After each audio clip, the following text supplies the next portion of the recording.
살면서 우리는 예기치 못한 문제나 어려움을 만나게 됩니다.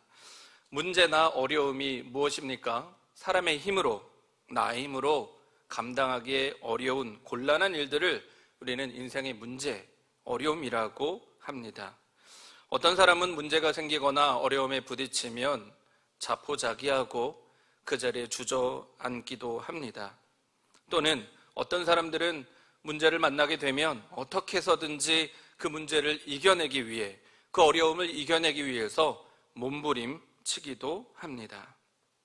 오늘 성전에 오신 여러분들은 인생의 문제를 만나게 되었을 때, 고난을 만나게 되었을 때 어떻게 반응하십니까? 그래서 오늘은 여러분이 많이 들어보셨던 한 사람을 소개해 드리려고 합니다. 그리고 이 사람이 어려움을 만났을 때 어떻게 반응하였는지를 말씀을 통해 살펴보려고 합니다. 오늘 성경 말씀에 등장하는 사람은 다윗입니다. 사무엘상 17장에 기록되어 있는 다윗, 이때 당시의 다윗의 나이는 15살에서 17살 정도로 추정하고 있습니다. 눈이 아름답고 외모도 준수한 홍안의 소년이라고 성경은 다윗을 묘사하고 있습니다. 다윗의 아버지는 베들레헴의 사람 이새라는 사람입니다. 이새에게는요 8명의 아들이 있었고 다윗은 그 중에 막내였습니다. 다윗의 가정 환경이 어땠는지 성경은 기록하고 있지 않지만 다윗이 가정에서 어떤 대우를 받았는지는 말씀 곳곳에 그 상황들이 잘 나타나 있습니다. 결론부터 말씀드리면 다윗은 아버지나 형제들에게 사랑을 받지 못했습니다. 그 첫 번째 증거로 다윗은 양을 치는 목동이었다는 것입니다. 다윗 시대의 이스라엘 사회는요 철저하게 계급사회였고 직업에 귀천이 있었습니다. 당시 양을 치는 목동은요 사람들이 여기기에 가장 낮고 천한 직업이라고 여겼습니다. 그렇기 때문에 목동들은 사람들에게 이렇게 존경을 받거나 인정받는 삶을 살지 못했는데요. 왜냐하면 목동들은 주로 당시에 돈을 받고 다른 사람들의 양을 돌보곤 했습니다. 그런데요, 목동들이 돈을 받고 양을 치다가 양의 주인을 자주 속이는 일이 있었다고 합니다. 양이 새끼를 낳으면 주인 몰래 한두 마리쯤은 빼돌리는 것은 그냥 일상다반사였고요. 양의 털을 깎을 때나 양이 죽어서 가죽을 벗겨야 될 때 목동들은요 주인 몰래 양털이나 양 가죽을 빼돌리기도 했습니다.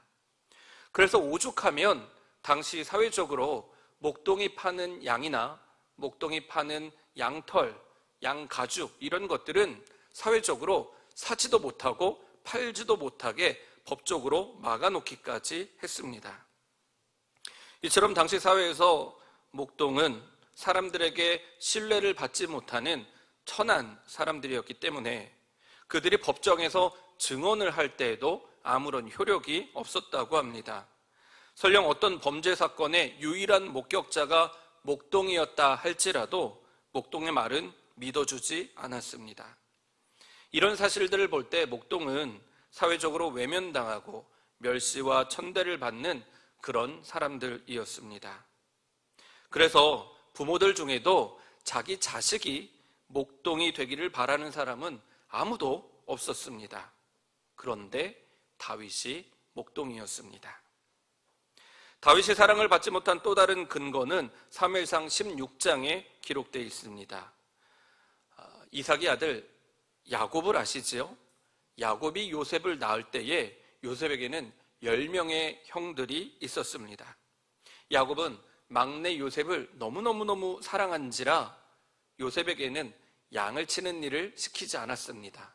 나머지 10명의 형들에게 양을 치는 일을 시키곤 했는데 반면에 다윗의 아버지 이새는요 다른 형들보다 막내에게 양을 치는 일을 맡겼다는 것입니다. 그리고 사무엘 선지자가 이새의 집에 찾아와서 모든 아들들을 불러달라고 했을 때 다윗만 빼고 나머지 7명의 아들들만 불러오기도 했습니다. 또 사무엘상 17장 17절 18절을 보면 이새는 전쟁터에 나가 있는 3명의 아들 엘리압, 아비나답, 삼마를 위해서 먹을 것을 가져다 주라고 아들에게 심부름을 시켰는데 그 심부름을 시킨 아들이 15살 다윗이었습니다. 15살이니까 심부름을 시킬 수 있겠다라고 생각할 수도 있겠지만 당시 다윗이 살던 베들레헴에서 전쟁터인 엘리 평원까지의 거리는 대략 25km 정도 떨어져 있었고요. 또 아버지가 다윗에게 가져다 주라고 한 음식의 양, 볶음곡식 한 에바와 빵 10덩어리, 치즈 10덩어리는요 도합 25kg 정도의 무거운 무게였습니다. 그러니까 15살짜리 소년 다윗이 무거운 25kg의 음식을 등에 지고 25km를 걸어간다. 그런데 그 장소가 또 심지어 전쟁터입니다. 이새에게는 8명의 아들이 있었고 그 중에 첫째, 둘째, 셋째 아들만 전쟁터에 나갔습니다. 그러면 넷째부터 8째까지 아들이 많이 있는데 이 힘든 일을 막내 아들 다윗에게 시킨 것입니다. 이런 것들을 볼 때 다윗은 아버지에게, 가족들에게 사랑받지 못했다라고 추측할 수 있는 것입니다. 또 기껏해서 자신을 위해서 먹을 것을 가지고 온 다윗에 대해서 큰형 엘리압은 이와 같이 화를 내기까지 했습니다. 사무엘상 17장 28절입니다. 다윗이 군인들과 이렇게 이야기하는 것을 맏형 엘리압이 듣고 다윗에게 화를 내며 꾸짖었다. 너는 어쩌자고 여기까지 내려왔냐? 들판에 있는 몇 마리도 안 되는 양은 누구에게 떠맡겨 놓았느냐? 이 건방지고 고집센 녀석아, 네가 전쟁 구경하려고 내려온 것을 누가 모를 줄 아느냐? 막내 동생이 25km를 걸어서 무거운 음식을 들고 왔으면 응당 형이라면 고생했다, 고맙다 이렇게 반응해야 되는데 화를 내며 책망하고 있는 것입니다. 다윗이 이 정도로 아버지와 형들에게 미움을 받았으면 그 마음에 상처를 받았어도 벌써 받았겠죠.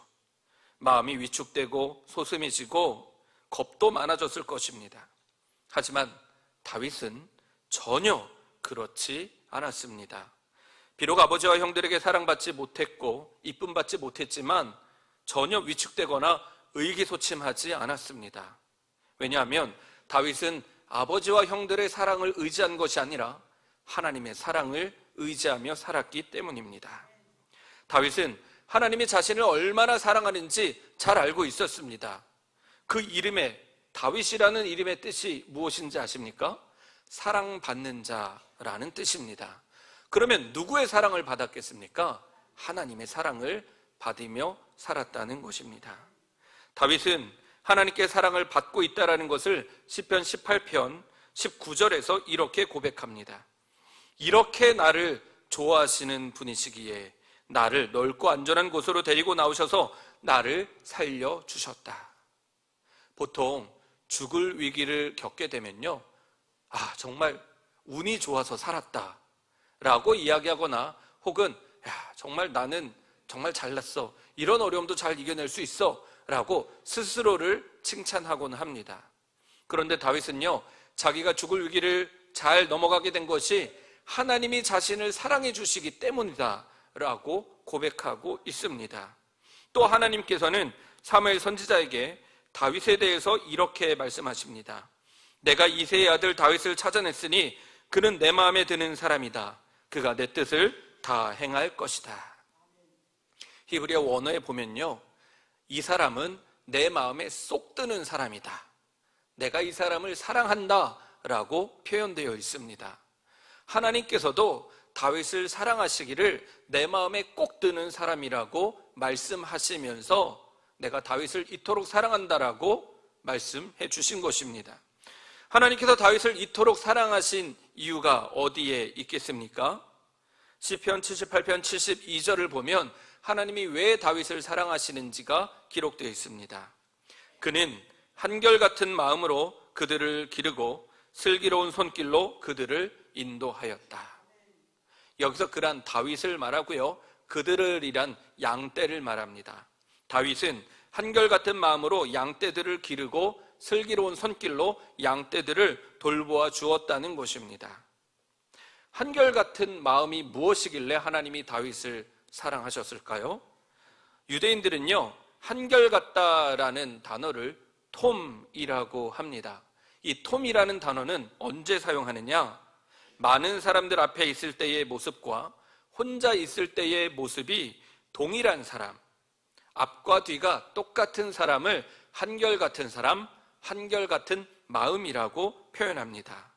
어제나 오늘이나 변하지 않는 마음이면서도 다른 사람들 앞에서의 모습과 혼자 있을 때의 모습이 동일한 마음이 한결같은 마음이고, 다윗이 바로 한결같은 마음을 가진 사람, 한결같은 사람이었다는 것이지요. 다윗은 목동이었습니다. 양떼를 돌보는 목동이었습니다. 목동은 양들을 풀이 많은 곳으로 데려가곤 합니다. 그러다 보면요, 양떼의 주인에게서 점점점 멀어지게 되겠죠. 그리고 멀리 떨어지다 보면 양떼의 주인이 보이지 않을 때가 옵니다. 그러면 대부분의 목동들은 주인이 안 보면 어떻게 합니까? 들판에 누워서 잠을 자거나 양은 돌보지 않고 그냥 한량처럼 시간을 보내곤 합니다. 그런데요, 다윗은 그렇게 하지 않았습니다. 다윗은 사나운 짐승들이 양떼를 잡아서 가려고 할 때도 뒤쫓아 가서 그 사나운 짐승들과 싸우면서 양을 구하곤 했습니다. 양을 구하기 위해서는 자기 생명을 내어버리기까지도 하는 사람이었습니다. 보통 일반 목동들은요, 짐승들이 와서 양떼를 잡아가려고 하면 자기 생명을 지키기에 바빴습니다. 그래서 양떼를 버리고 도망치곤 했는데 다윗은 오히려 정반대였다는 것입니다. 사무엘상 17장 34절에서 35절입니다. 임금님의 종인 저는 아버지의 양떼를 지켜왔습니다.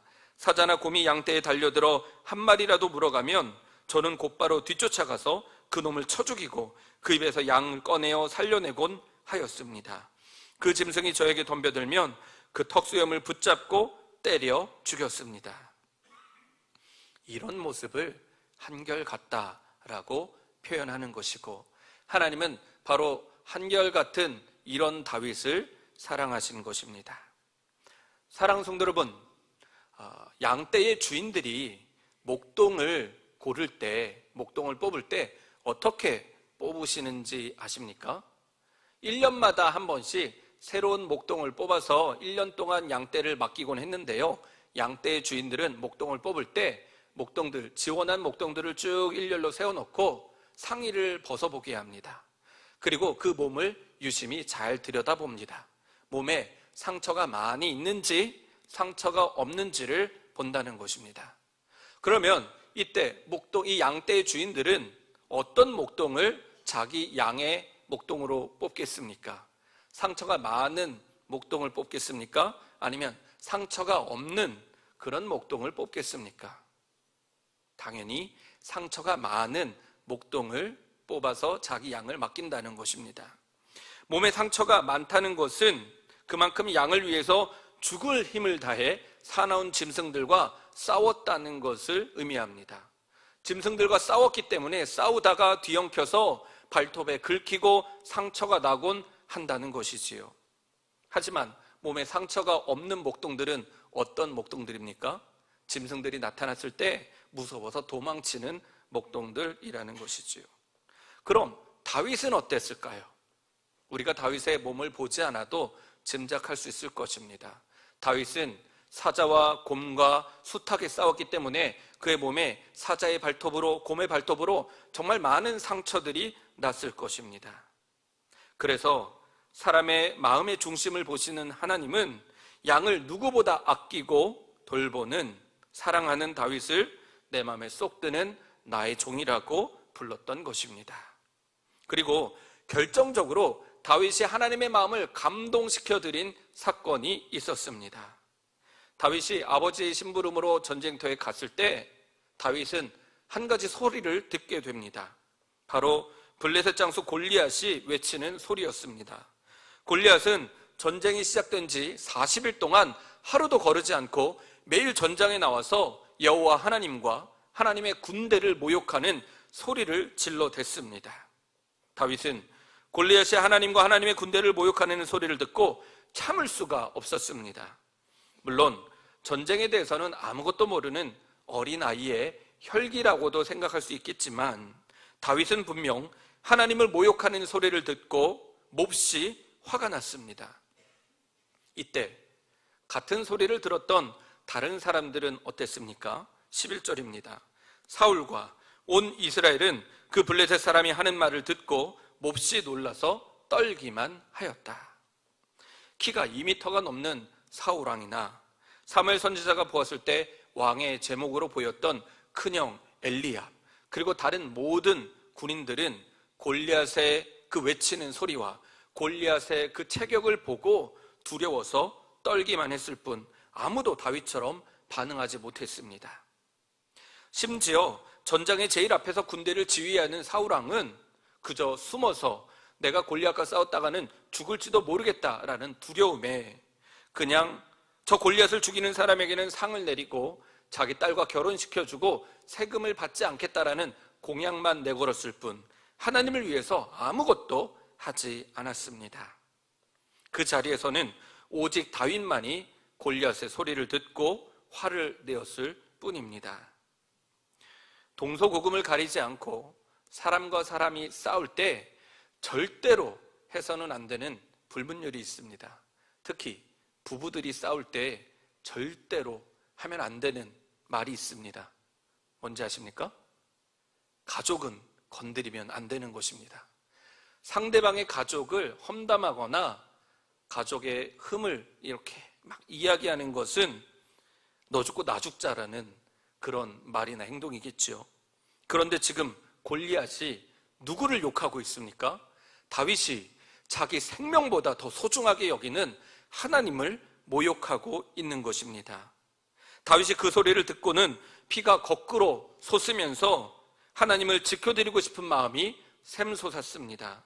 지금이라도 당장 달려가서 골리앗의 멱살을 붙잡고 네가 한 말을 다 취소하라고 아마 따지고 싶었을 것입니다. 그래서 다윗은 사울왕 앞에 달려가서 자신의 애타는 심정을 이렇게 털어놓습니다. 다윗이 사울에게 말하였다. 누구든지 저자 때문에 사기를 이뤄서는 안 됩니다. 임금님의 종인 제가 나가서 저 블레셋 사람과 싸우겠습니다. 제가 이렇게 사자도 죽이고 곰도 죽였으니 저 할례 받지 않은 블레셋 사람도 그 꼴로 만들어 놓겠습니다. 살아계시는 하나님의 군대를 모욕한 자를 어찌 그대로 두겠습니까? 사자의 발톱이나 곰의 발톱에서 저를 살려주신 주님께서 저 블레셋 사람의 손에서도 틀림없이 저를 살려주실 것입니다. 이와 같은 다윗의 열변을 들은 사울왕은 다윗이 15살의 소년이 골리앗과 싸울 수 있게 허락을 해주었습니다. 그리고 자기가 가지고 있는 갑옷과 투구, 무기도 건네주었습니다. 그런데요, 다윗은 애초부터 골리앗과 싸울 때 다윗의 무기는 아무것도 없었습니다. 갑옷이나 투구, 칼을 의지한 것이 아니라 하나님께서 자기를 살려주시고 이기게 해주실 것이라는 확신, 믿음을 무기를 삼았습니다. 그래서 다윗은 왕의 허락을 받고 골리앗과 싸우러 나가게 된 것입니다. 이때 다윗이 나가다가 선택한 무기는요, 목동의 지팡이와 엘라 골짜기에서 주운 돌멩이였습니다. 사실 목동 시절에 다윗은 들판에서 양을 치면서 그냥 한가하게 시간을 보내지 않았습니다. 다윗은요, 양을 돌보면서 시간이 날 때마다 틈틈이 물인매 연습을 했습니다. 그렇기 때문에 사자나 곰이 양을 잡으러 오면 물인매로 사자나 곰을 내쫓거나 양을 물고 도망치면 끝까지 뒤쫓아가서 돌을 던져서 사자나 곰을 때려 눕혔습니다. 다윗이 이렇게 물인매를 잘할 수 있었던 것은요, 다윗이 살던 베들레헴, 그 베들레헴 인근에 살고 있는 베냐민 지파의 영향을 받았기 때문입니다. 사사기 20장 16절 말씀입니다. 이 모든 사람, 베냐민 지파 가운데서 뽑힌 700명 왼손잡이들은 물인매로 돌을 던져 머리카락도 빗나가지 않고 마치는 사람들이었다. 그러니까 다윗이 살고 있던 베들레헴 동네, 바로 이 동네에 베냐민 지파 사람들이 살고 있었는데요, 베냐민 지파는요, 물인매 병사들이 많기로 유명했습니다. 누구든 베냐민 지파와 싸움을 하게 되면요, 대부분의 적들은 베냐민 지파의 그 무림매 병사들에 의해서 돌에 맞아 죽곤 했다는 것입니다. 그래서 다윗도 사나운 짐승들에게 무림매를 던져서 이긴 숱한 경험이 있었고, 열심히 무림매 연습을 한 덕분에 골리앗을 만나도 두려워하지 않았던 것입니다. 마침내 다윗이 골리앗 앞에 나섰습니다. 자기의 키에 반도 안 되는 꼬맹이가 막대기를 들고 나왔을 때 골리앗의 심경은 어땠을까요? 아마 이스라엘 군대가 자기를 조롱한다고 여겼겠지요. 몹시 화가 난 골리앗은 자신들의 신의 이름, 곧 바닌바너 다곤, 아스다롯, 바알제붑의 이름으로 다윗을 저주하고 다윗을 공중의 새와 들짐승의 밥이 되어 주게 하겠다고 호언장담했습니다. 하지만 다윗은 전혀 기가 죽지 않았고 오히려 골리앗을 향해 이렇게 외칩니다. 개역개정 성경으로 읽어드리겠습니다. 너는 칼과 창과 단창으로 내게 나오거니와 나는 만군의 여호와의 이름, 곧 내가 모욕하는 이스라엘 군대의 하나님의 이름으로 내게 나아가노라. 오늘 여호와께서 너를 내 손에 넘기시리니 내가 너를 쳐서 내 목을 베고 블레셋 군대의 시체를 오늘 공중의 새와 땅의 들짐승에게 주어 온 땅으로 이스라엘의 하나님이 계신 줄 알게 하겠고, 또 여호와의 구원하심이 칼과 창에 있지 아니함을 이 무리에게 알게 하리라. 전쟁은 여호와께 속한 것인즉 그가 너희를 우리 손에 넘기시리라. 이제 이 싸움은 소년과 거인의 싸움을 넘어서 여호와 하나님과 이방 신들의 싸움으로 확장되었습니다. 결과는 어떻게 되었습니까? 다윗은 골리앗을 향해 달려나가면서 돌 하나를 꺼내어서 무림매로 던졌습니다. 돌은 정확하게 골리앗의 이마를 맞췄습니다. 히브리어 원어 성경을 보면요, 이 돌이 골리앗의 두개골을 뚫고 골리앗의 뇌에 박혔다고 기록하고 있습니다. 이 무림매 돌이 얼마나 세고 빠른지 사람의 두개골을 깨고 그 머리에 박혀서 골리앗은 그 돌에 맞아 즉사했다는 것입니다. 쓰러진 골리앗을 다윗은 달려가서 골리앗의 칼을 빼앗아서 목을 잘랐고, 이 광경을 본 모든 블레셋 군인들은 하나같이 도망치게 되었습니다. 17장 52절을 보면 블레셋 군인들의 시체가 엘라 들판에서 가드까지 25km나 되는 거리에, 또 가드에서 에그론까지 20km나 되는 거리에, 총 45km의 거리에 블레셋 사람들의 시체가 즐비했다고 기록하고 있습니다. 한 사람의 용기와 한 사람의 담대함으로 이스라엘이 블레셋을 크게 무찌르게 된 것입니다. 사랑하는 성도 여러분, 문제나 어려움이 없는 인생은 없습니다. 어떤 사람은 어려움 앞에서 두려워 떨고 인생을 포기하는가 하면, 어떤 사람은 만군의 여호와의 이름으로 문제에 직면하여서 그 어려움을 돌파합니다. 다윗이 바로 그런 사람이었습니다. 다윗은 문제와 어려움을 돌파해내는 믿음의 사람이었습니다. 그가 이렇게 승리할 수 있었던 원동력은 하나님을 사랑하는 마음에 있었습니다. 다윗은 하나님이 자신을 얼마나 사랑하는지 양떼를 돌볼 때마다 늘 경험했습니다. 비록 아무도 알아주지 않는 허드렛일 같은 목동의 삶이었지만 누구보다 한결같은 마음으로 양들을 돌보면서 하나님의 사랑을 깨닫고 경험했습니다.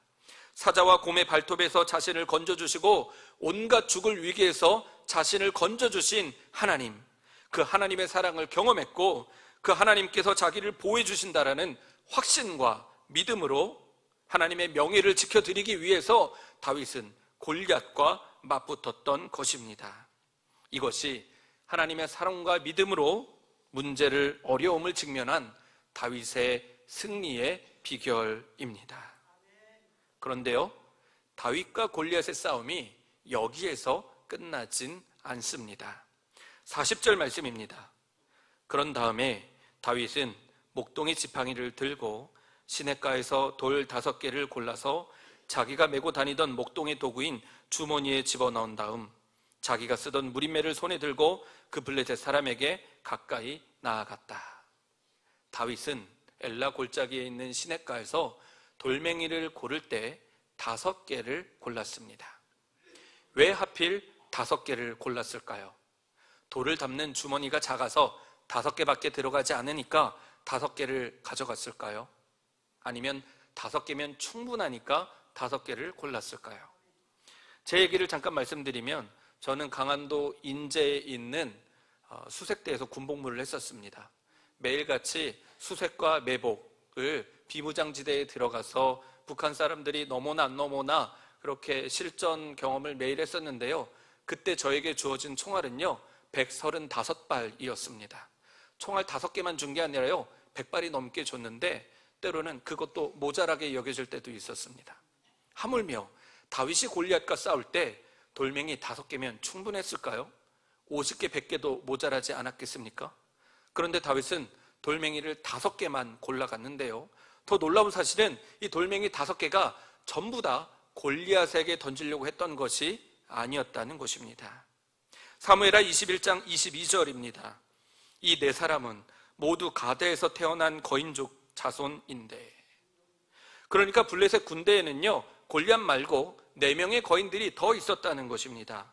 4명의 거인은 거인족 자손 이스비브노, 사압, 골리앗의 동생 라흠이, 손가락과 발가락이 6개인 가드 사람 거인, 이렇게 5명의 거인이 있었다는 것입니다. 그래서 다윗은 블레셋 군대에 5명의 거인이 있다는 것을 알았고 이 거인을 모두 다 죽이기 위해서 돌멩이 5개를 준비해 간 것입니다. 그런데요 골리앗이 죽자 4명의 거인들이 다 같이 도망쳐서 다윗이 골리앗밖에 죽일 수 없었던 것이지요. 그러면 도망친 4명의 거인들은 어떻게 됐는지 아십니까? 다윗이 4명의 거인들을 전부 다 죽였을까요? 사무엘하 20장 16절에서 20절입니다. 거인족의 자손인 이스비비브눕이라는 사람이 다윗을 죽이려고 덤벼들었다. 그러자 수르의 아들 아비새가 그 블레셋 사람을 쳐 죽이고 다윗을 보호하였다. 후사 사람 시프게가 거인족 자손인 삽을 쳐 죽였다. 베들레헴 사람 엘하난이 가드 사람 골리앗의 동생 라흐미를 죽였다. 또 가드에서 전쟁이 벌어졌을 때 거인이 하나 나타났는데 그는 손가락과 발가락이 6개씩인 모두 24이었다. 다윗의 형 삼마의 아들 요나단이 그를 쳐 죽였다. 골리앗과의 싸움 이후로 하나님을 향한 다윗의 사랑과 믿음이 온 이스라엘 군대들에게 퍼졌습니다. 만군의 하나님 여호와께서 다윗을 도와주셔서 다윗이 골리앗을 쓰러뜨린 사건이 이스라엘에 소문이 난 것입니다. 그리고 다윗의 하나님을 향한 사랑과 믿음을 본받고 다윗과 같이 되려고 했던 또 다른 다윗들 4명의 용사들이 일어난 것입니다. 아비새, 시프게, 엘하난, 요나단, 이름을 들어보신 적이 있으십니까? 우리가 성경을 읽으면서 이 부분을 그냥 읽지 않고 지나가지는 않았습니다. 분명히 읽고 지나갔습니다. 그런데 이 4명의 사람, 아비새, 시프게, 엘하난, 요나단이 또 다른 거인들을 4명의 거인들을 상대하여 이겼다는 것은 매우 생소합니다. 그러나 분명한 것은 역사적인 사실은 다윗만 거인을 쓰러뜨린 것이 아니라 다윗의 사랑과 믿음을 본받은 다윗과 함께하는 또 다른 다윗들이 일어나서 4명의 거인들을 각자 쓰러뜨리며 다윗과 골리앗의 싸움을 마무리했다는 것입니다. 사랑하는 성도 여러분, 이들은 다윗을 도와주신 하나님께서 나도 도와주실 것이라는 강한 믿음을 가지고 다윗처럼 거인들에게 달려가서 모두 다윗과 같이 승리를 할 수 있었습니다. 말씀을 정리하겠습니다. 어떤 문제로 인해, 어떤 어려움을 인해서 두려워하고 계십니까? 다윗과 골리앗의 이야기를 들으면 혹자는 이렇게 말합니다. 그건 다윗이니까 할 수 있었지요. 다윗이니까 골리앗을 쓰러뜨릴 수 있었지요. 맞습니까? 그렇지 않습니다. 다윗만 거인을 쓰러뜨린 것이 아니라 아비새, 시프게, 엘하난, 요하난도 거인을 쓰러뜨렸습니다. 그들도 다윗처럼 하나님을 사랑하고 하나님을 믿는 믿음으로 달려나아가서 각자의 상대를 쓰러뜨리고 이길 수 있었다는 것입니다. 그러므로 우리도 할 수 있음을 기억하시기 바랍니다. 오늘 예배에 참여하신 모든 분들에게 하나님을 사랑하는 마음과 믿음이 충만하기를 소망합니다. 로마서 8장 28절입니다. 하나님을 사랑하는 사람들, 곧 하나님의 뜻대로 부르심을 받은 사람들에게는, 하나님을 사랑하는 사람들에게는 모든 일이 협력해서 선을 이룬다는 것을 우리는 압니다. 하나님을 사랑하는 다윗과 하나님을 사랑하는 아비새, 시브게, 에라난, 요나단이 합력하여 승리를 일궈낸 것입니다. 그러므로 우리에게 있는 모든 어려움들, 모든 문제들이 아무리 골리앗과 같이 크다 할지라도 하나님보다는 작다는 것을 기억하시고, 다윗만 골리앗을 쓰러뜨린 것이 아니라 또 다른 4명의 다윗들이 일어나서 거인들을 이겨낸 것처럼 오늘 예배에 참석하신 우리 장육의 모든 성도님들도 다윗과 같은 믿음으로 다윗과 함께하는 아비새, 시브게, 에라난, 요나단의 이름을 기억하면서 그들의 이름의 반열에 여러분의 이름이 기록되기를 간절히 축원합니다. 다윗만 거인을 쓰러뜨린 것이 아니라 우리도 어떤 문제든 이겨낼 수 있음을 믿으시고, 인생에 어떤 문제나 어려움이 찾아올지라도 믿음으로, 기도로 주님께 나아감으로 능히 승리하는 삶을 살아가시기를 주의 이름으로 간절히 축원하고 축복합니다. 기도하겠습니다. 참 좋으신 하나님, 우리에게 은혜를 베풀어 주셔서 하나님을 사랑하는 마음과 믿음을 주심 감사합니다. 우리 앞에 있는 어려움이 어떤 어려움일지라도 우리가 다윗과 같은 믿음으로 인생의 모든 골리앗과 같은 어려움들과 싸워 이기게 하여 주시옵소서. 다윗만 이긴 것이 아니라 아비새, 시브게, 에라난, 요하난, 이들의 이름도 있음을 잊지 않게 해주시고 우리의 이름도 기록되게 하여 주시옵소서. 승리하게 하여 주시옵소서. 감사하며 예수님의 이름으로 축복하며 기도합니다. 아멘.